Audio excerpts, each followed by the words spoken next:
சகோதர சகோதரிகளை ஒரு துயரமான நேரத்தில் அந்த பத்திரிகையாளர் சந்திப்பில் நாம் அமர்ந்து கொண்டிருக்கிறோம். சில நேரத்தில் நாம் எதற்காக அரசியலில் இருக்கின்றோம் என்கின்ற கேள்வி நம்ம எல்லோருக்கும் வரும்.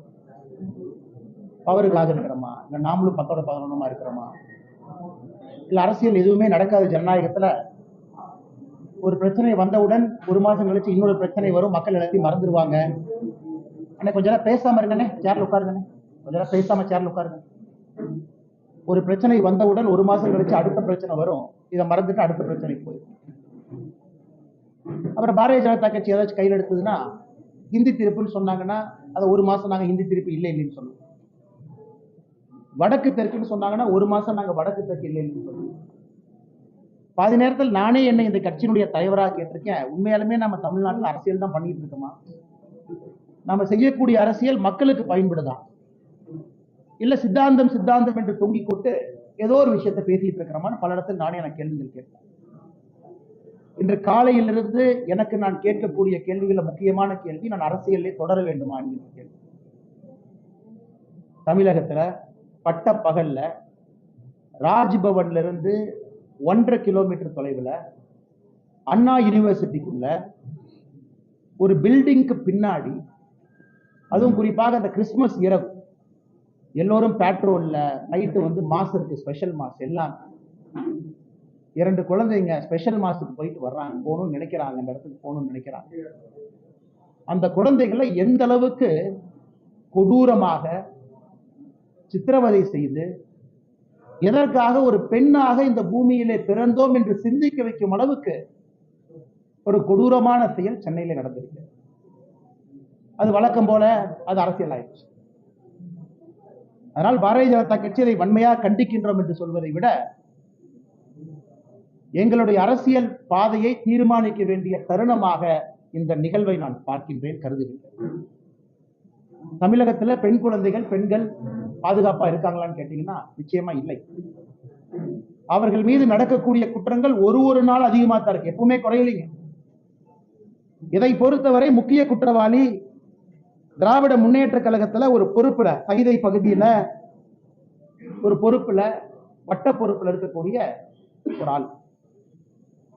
அதுவும் ஏதோ முதல் குற்றம் இரண்டாவது குற்றம் கிடையாதுங்க. குற்றம் செய்து வெளியே வந்து பல குற்றங்கள் இருக்கக்கூடிய ஒரு ஆள் திமுகவிலே தன்னை இணைத்துக் கொண்டு இந்த மாதிரி முக்கியமானவங்க பக்கத்துல ஒரு புகைப்படமோ அவங்க பக்கத்துல இருப்பது போல முகநூல்ல பதிவு செய்வதற்கு ஒரு புகைப்படம் தேவைப்படுது, அந்த கட்சியில ஒரு பதவி தேவைப்படுது. இது போன்ற அமைச்சர்கள் கூட நின்று ஏதோ போட்டோவுக்கு போஸ்ட் கொடுத்தாங்க, நாங்க என்ன செய்யறோம் திமுக சொல்லி இவங்க போட்டோக்கெல்லாம் போஸ்ட் கொடுக்கல. பாருங்க, இவர்கள் எல்லாம் திமுகவினுடைய நிகழ்வுல பங்கெடுக்கக்கூடிய பொறுப்பில் இருக்கக்கூடிய தொண்டர்கள். ஒரு முக்கியமானவர்களுக்கும் சால்வை அணிவிப்பது, திமுகவுடைய முக்கியமான நிகழ்வுல பங்கெடுப்பது.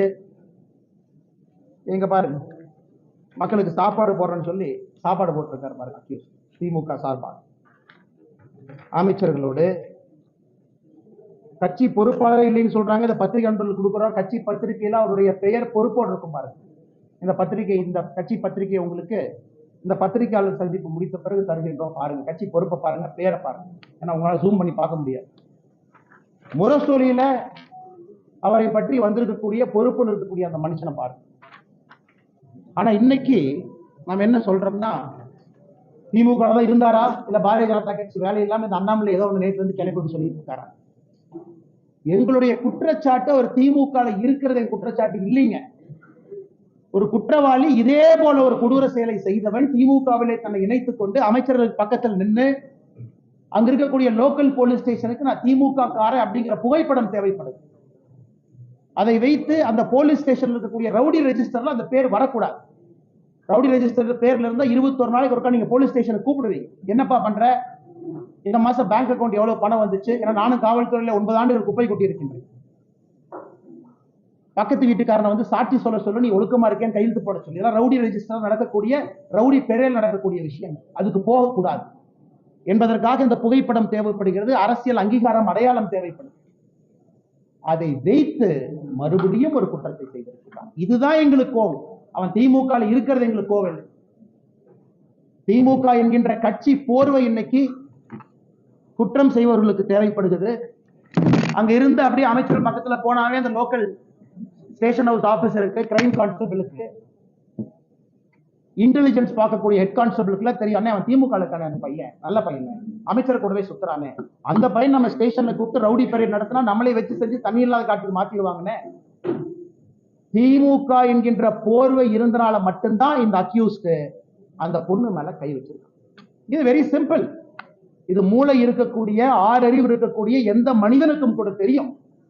திமுக கட்சி பொறுப்பு இருக்கு, திமுக அமைச்சர்களோடு இருக்கிறாங்கிற ஒரே காரணத்துக்காக மட்டும்தான் ஸ்டேஷன்ல என்கொயரி பண்ணல. இதே போல ஒரு குற்றத்தை அவன் செய்திருக்கின்றான். அதே குற்றத்தை இரண்டாவது முறை செய்திருக்கின்றான். இதுக்கு நீங்க அடிச்சீங்க பாருங்க பெல்டி அமைச்சர்கள். எஃப்ஐஆர் எப்படி சார் லீக் ஆச்சு?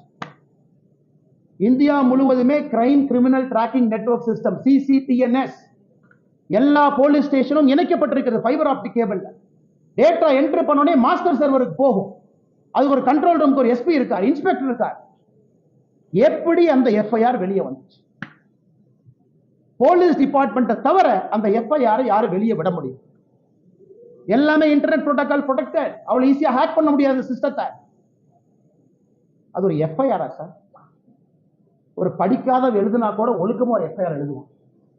அதுல குற்றம் செஞ்சது அந்த பொண்ணா, குற்றம் செஞ்சது இந்த அயோக்கியனானே சந்தேகமா இருக்கு. ஏதோ பொண்ணு குற்றம் செஞ்ச மாதிரி எஃப்ஐஆர் எழுதிருக்கு. அதையெல்லாம் படிச்சா ரத்தம் கொதிக்குது. நான் என்னுடைய காதலனோடு நான் போனேன், ஒதுக்குப்புறமாக ஒதுங்கி இருந்தேன், என் காதலனுக்கு நான் கிஸ் கொடுத்துக்கிட்டு இருந்தேன். இதெல்லாம் ஒரு எஃப்ஐஆர் சார்? காக்கி சட்டையை போட்டுட்டு அந்த ஸ்டேஷன்ல ஒருத்தவங்க எஃப்ஐஆர் இருக்கீங்களே, வெக்கமா இல்லையா உங்களுக்கு? வெக்கமா இல்லையா? குற்றம் நடந்தது அந்த பெண்ணுக்கு. அந்த எஃப்ஐஆர் படிச்சா அந்த எஃப்ஐஆர் கோர்ட்ல நிக்குமா சார்? ஆனா ஆயிரக்கணக்கில் எஃப்ஐஆர் எழுதியிருக்கு, இல்ல கோர்ட்ல நிக்குமா?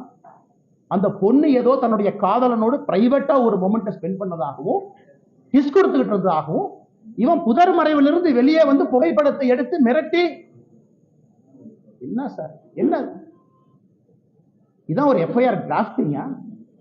அந்த எஃப்ஐஆர் லீக் பண்ணிருக்கீங்களா சார்? பொண்ணு பேரு, மொபைல் நம்பர், அப்பா பேரு, ஊரு, வெக்க பண்ணும். திமுக யாராவது மரியாதை இருந்தா வெக்க பண்ணியா? நீ எல்லாம் வெக்கப்படும். பொண்ணு ஊரு, அப்பா, அந்த என்ன அந்த பொண்ணு குடும்பத்தையே நாசம் பண்ணிட்டீங்க. 7 தலைமுறைக்கு ஒரு அடையாள இதை கொடுத்துருக்கீங்களா? கருப்பு புள்ளியை கொடுத்துருக்கீங்களா? மனுஷங்களா நீங்களா? அதுக்கு அமைச்சர் கேள்வி கேட்கணும். 3 மாசம் தமிழ்நாடு அமைதி பூங்காவா இருந்துச்சாமா, இந்த அண்ணாமலை திரும்பி வந்தானாமா, மறுபடியும் கலவரம் வெடிச்சு. வெக்க பண்ணியா நீங்க தான் மினிஸ்டரா இருக்கிறது? வெக்க பண்ணு. இந்த ஒரு கட்சி பொறுப்பில் இருக்கிறனால மரியாதையா பேசிட்டு, தேசிய கட்சியினுடைய மாநில தலைவர் இந்த வெங்காய பொறுப்புல இருக்க, அதனால மரியாதையா பேசணும்னு சொல்லி கொடுத்தனால மரியாதை கொடுத்த கூட்டலாம் பேசிட்டு, வீதிக்கு தனி மனிதனா வந்தா வேற மாதிரி இருக்கும். நான் பேசுறது பிரதமர் மோடி அவரை ரிஃப்ளெக்ட் பண்ணுங்கிறக்காக ரொம்ப அமைதியா நாகரிகமா பேசிட்டு. வெக்கப்படும். திமுக இருந்தா நான் சொல்லியா, திமுக பொறுப்பில் அவன் இருந்தனாலதான் போலீஸ் ஸ்டேஷன் அவனை செக் பண்ணல. அவனை போலீஸ் ஸ்டேஷன்ல செக் பண்ணாதனாலதான் அவன் தைரியமா வெளியே வந்தான். அவன் தைரியமா வெளியே வந்தான். அந்த எஃப்ஐஆர் படிச்சா ரத்தம் கொதிக்க வேணாம்? ரத்தம் கொதிக்குது. என்ன எஃப்ஐஆர் டிராஃப்ட் பண்ணிருக்கீங்க? என்ன எஃப்ஐஆர் டிராஃப்ட் பண்ணி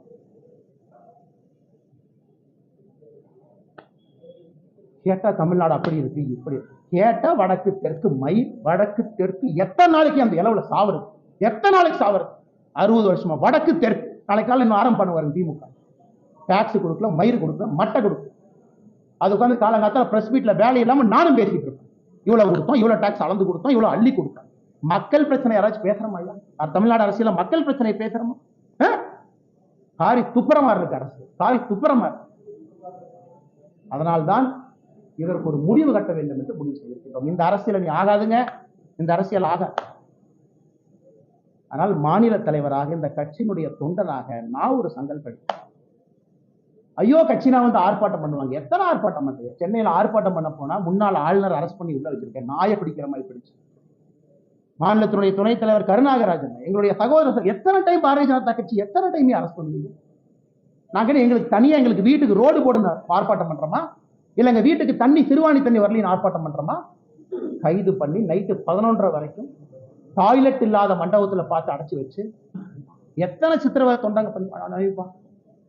அதனால இன்னி உங்களுக்கு இந்த ஆர்ப்பாட்ட வேலையெல்லாம் இல்லை. இன்னிலிருந்து நாங்க வேற மாதிரி தான் உங்களுக்கு டீல் பண்ண போறோம். நாங்க ஆர்ப்பாட்டம் பண்ண கலெக்டர் ஆபீஸ் வருவோம். எங்க ஆளு எல்லாம் காலங்காத்தால 8 மணிக்கு கிளம்பி வருவாங்க. நீங்க அப்படியே ஒரு 1000 போலீஸை போட்டு நாயை பிடிக்கிற மாதிரி 2 பேர்த்த பிடிச்சிட்டு போகலாம். நாளையிலிருந்து ஆர்ப்பாட்டம் அப்படி கிடையாது. ஒரு வீட்டுக்கு வெளியே ஆர்ப்பாட்டம் நடக்கும். நீ 10,000 போலீஸ் இறக்கிய பார்த்துடலாம். நான் ஒரே இடத்துல அப்படியே என் தொண்டனை கூட்டிட்டு வருவேன், லட்டு அமுத்துற மாதிரி அமுத்திட்டு போயிருவீங்க. ஒரு வீட்டுக்கு முன்பு நாளை பாரதிய ஜனதா கட்சியின் தொண்டன் காலையில 10 மணிக்கு வெளியே வந்து நிற்பான். தன்னுடைய தாய்க்காக, சகோதரிக்காக குரல் கொடுப்பான். இந்த அண்ணாமலை நாளைக்கு என்ன செய்ய போறேன்னு சொல்ற கேள்வி. எல்லா பலத்தையும் பயன்படுத்திட்டோம், பேசிட்டோம். என்ன உங்க கையில ஊடக பலம் இருக்கு, உங்க கையில சினிமா துறை இருக்கு. ஒரு படத்தை எடுத்து வடக்கு தெற்கு நீ பிரிச்சா வேலை முடிஞ்சு போச்சு.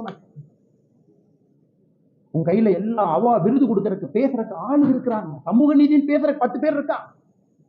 பாரதிய ஜனதா கட்சினா சமூக நீதி இல்லைன்னு பேசுறதுக்கு 50 பேர் இருக்கான். அதனால் நாளை எனக்கு நானே சாட்டை அடி கொடுக்கக்கூடிய நிகழ்வை காலை 10 மணி என்னுடைய வீட்டுக்கு வெளியே நான் நடத்தப்போம். நான் எனக்கு முருகபெருமானுக்கு சூர சம்ஹார பெருமை இந்த தீவிரம்லாம் அழிக்கும். நாளை காலை 10 மணிக்கு மாநில தலைவராக என்னுடைய இல்லத்திற்கு வெளியே நான் நின்று சாட்டையால் என்னை 6 முறை நான் அடித்துக் கொள்ள போகிறேன். சாட்டை என்னை அடிச்சு. நாளையிலிருந்து திமுக என்கின்ற கட்சி தமிழகத்தில் ஆட்சியிலிருந்து அகற்றப்படும் வரை நான் செருப்பு போட மாட்டேன். இந்த அரசியல் நானும் 3 வருஷம் பண்ணி பார்த்துட்டேன். ஒரு முடிவு வரணும், முடிவு வந்தே ஆகும். சும்மா இத்தனை நாளைக்கு எத்தனையாக நானும் வண்டி ஓட்டுறேன். வந்தது வேறு, செய்வது வேறு, நடந்து கொண்டிருப்பது. நாளையிலிருந்து திமுக ஆட்சியிலிருந்து அகற்றப்படும் வரை இந்த பத்திரிகையாளர் சந்திப்பு முடிச்சு செருப்பை கழித்தா நீ ஆட்சியிலிருந்து இறங்குற வரைக்கும் நான் செருப்பு போட மாட்டேன். பார்க்கல. நாளையிலிருந்து 48 நாட்கள் நான் விரதம் இருக்க போகிறேன். பிப்ரவரி 2வது வாரம் முடியும். 6 படை வீட்டுக்கு நான் போக முருகபெருமான்ட்ட முறையிட போறேன். எல்லாத்திட்டையும் முறையிட்டாச்சு. நேஷனல் கமிஷன் ஃபார் உமன் முறையிட்டாச்சு. வேலை இல்லாம லெட்டர் எழுதிருக்காங்க 3 பேர் வேலை இல்லாம. அம்மா வாங்கம்மா, தயவு செஞ்சு குடிங்கம்மா, இவங்கெல்லாம் வயலேட் பண்ணிட்டாங்கம்மா, செக்ஷனை பாருங்கம்மா. எத்தனை கடிதம் ஹியூமன் ரைட்ஸ் கமிஷன் பார்த்து 15 எழுதி எழுதியாச்சு. நேஷனல் கமிஷன் ஃபார் உமன் வேலையெல்லாம் 30 ட்விட்டர்ல போறதா வேலை. இன்னி பார்த்துக்கலாம் அரசியல், இன்னி பார்த்துக்கலாம். நாகரீகமான அரசியல். இந்த பவுண்ட் பை நீங்க அநாகரிகமா பேசுறீங்க, சோசியல் மீடியால குடும்பத்தை எடுக்கிறீங்க, என்ன வேணாலும் நீங்க பேசுறீங்க. கேட்டா அப்படியே கட்சி போறதுக்கு ஒழிஞ்சுக்கு. நாளையிலிருந்து என்னுடைய அரசியலும் அப்படித்தான் இருக்கும். மாநில தலைவர் கட்டுப்பாடு, இனி ஆரோக்கியமான அரசியல், விவாதம், மரியாதை. ஆனா எதுக்கு மரியாதை கொடுக்கணும்? எதுக்கு மரியாதை கொடுக்கணும்? பெண்களுக்கு, குழந்தைகளுக்கு பாதுகாப்பு இல்லாத ஒரு மாநிலத்தில் எதுக்கு உனக்கு மரியாதை கொடுக்கணும்? எதுக்கு மரியாதை கொடுக்கணும்? அரசியல் கட்சியில நீ மரியாதை வெங்காயம்லாம் கிடையாது. ஆனா நீங்க வாங்கின இந்த இஷ்யூ பேசுங்க, எத்தனை இஷ்யூ தமிழ்நாட்டில் பேசுறேன். ஆனா டங்ஸ்டன் இஷ்யூ டெல்லிக்கு போங்க, எத்தனை டைம் போறோம். ஆனா மீத்தேன் பிரச்சனை ஆச்சுன்னா டெல்லிக்கு போங்க, எத்தனை டைம் போறோம், எத்தனை போறேன். இதேதான் வேலை. அதனால் நாளை எனக்கு நானே சவுக்கடி காலை 10 மணிக்கு என்னுடைய இல்லத்துக்கு வெளியே நான் கொடுத்துட்டேன். பாரதிய ஜனதா கட்சியோட எந்த தொண்டனையும் இது நீங்கள் செய்ய வேண்டாம் என்று நான் அன்போடு சொல்லுகிறேன். நீங்க யாரும் செய்ய, வீட்டுக்கு வெளியே வந்து நிற்க வேண்டியது உங்களுடைய கடமை.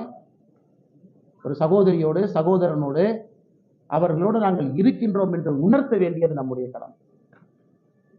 தீய சக்தி அழிக்கப்பட வேண்டும், தமிழகத்தை அழிக்கணும். வேற வழி இல்லை. படிக்கிறோம் பாருங்க, எத்தனை கேங் ரேப், எத்தனையா பண்ணுவீங்க, என்னையா பண்ணுவீங்க தெரியாம கேட்கிறேன். 14/8/2024 gang rape of M woman accused யார்? கவிதாசன். என்ன நடத்தினா? உதயநிதி ஸ்டாலின் ஃபேன் கிளப் ஒருத்த நாள். 2/1/2023 youth wing of DMK sexual assault of woman police constable லட்சணம் விளங்கி. 22/3/2022 gang rape of 22-year-old woman in Virudhunagar after blackmailing ஒரு வீடியோ. கேட்டா கட்சி அப்படி யாருமே இல்லை, பொய் சொல்றாரு. அண்ணாமலை வந்ததுக்கு அப்புறம் அது வேலையை நாம் செய்யறாரு. அதனால் பத்திரிகை நண்பர்களே, வேறு வழி எங்களுக்கு இல்லை. மக்களுடைய கவனத்தை ஈர்ப்பதற்கு எங்களுக்கு வழி இல்லை. சாமானிய மிடில் கிளாஸ் பையன் கொதிக்கணியா? மிடில் கிளாஸ் ஆள் எந்திரிக்கணும். அவன் எந்திரிக்காமலாம் அரசியல் எந்த மாற்றம் இல்லை. சும்மா அப்படியே பேசிட்டே வண்டி ஓட்ட வேண்டியதுதான். 1 country 1 election, அது 1 மாசம் ஓட்டு, இது 1 மாசம் ஓட்டு, டங்ஸ்டன் 3 மாசம் ஓட்டு, மீத்தேன் ஹைட்ரோ கார்பன் 6 மாசம் ஓட்டு. அவ்வளவுதான். நம்ம எல்லாம் மறந்துடும். எதுக்காக இருக்கிறோம், என்ன வேலை செய்யும். அதனால மறுபடியும் நான் சொல்வது, நடுத்தர வாழ்வு வாழக்கூடிய நீங்க தயவு செஞ்சு வெளியே வாங்க, பேசுங்க, கேள்வி கேளுங்க. ரோட்ல வந்து நில்லுங்க, நாளைக்கு கேளுங்க. லோக்கல் எம்எல்ஏ தெரியும், உங்க ஓட்டு நீங்க போட மாட்டேங்குது தெரியும். இந்த இலவச பணத்தை எல்லாம் எலெக்ஷன் அப்ப தூக்கிட்டு இப்ப எல்லாத்துக்கும் தெரியும். அதனால் பத்திரிகை நண்பர்களுக்கு என்னுடைய அன்பான வேண்டுகோள், நீங்கள் இதை கேட்கறீங்க, மீடியால டிபேட் வைக்கணும், விவாத பொருள் வைக்கணும். இன்னைக்கு நாமளும் மனுஷங்க தான், அதே சாப்பாடு சாப்பிடுறோம், 6 அறிவு இருக்கு. நம்ம வீட்டுல இது நடந்ததா சும்மா இருப்பாங்களா? கத்தி எடுத்து வெட்ட போக மாட்டோம். விவாத பொருள் பேசவே வர சொல்லு. எதுக்கு அப்படி பண்றேன்னு கேளு. ரிப்பீட் பண்ற எதுக்கு ரவுடி ஷீட்ல வைக்கலன்னு கேளு. பொறுப்பேற்று கமிஷனர் விலக சொல்லு. குறைந்தபட்ச டெப்டி கமிஷனர் வீட்டுக்கு போச்சு. ஆனால் இதை சொல்ல வேண்டும் என்பதற்காகத்தான் அந்த பத்திரிகை சந்திப்பு. இதை தவிர வேற எந்த இது சம்பந்தமான கேள்விகளுக்கு நான் பதில் சொல்றேன். அன்னைக்கு கோயம்புத்தூர் இதாயிடுச்சு, கரண்ட் போயிடுச்சு, இதெல்லாம் இன்னைக்கு இல்லை. நாளைக்கு நாளானைக்கு கரண்ட் போனது, தண்ணி இல்லாதது, டாய்லெட்ல தண்ணி வராதெல்லாம்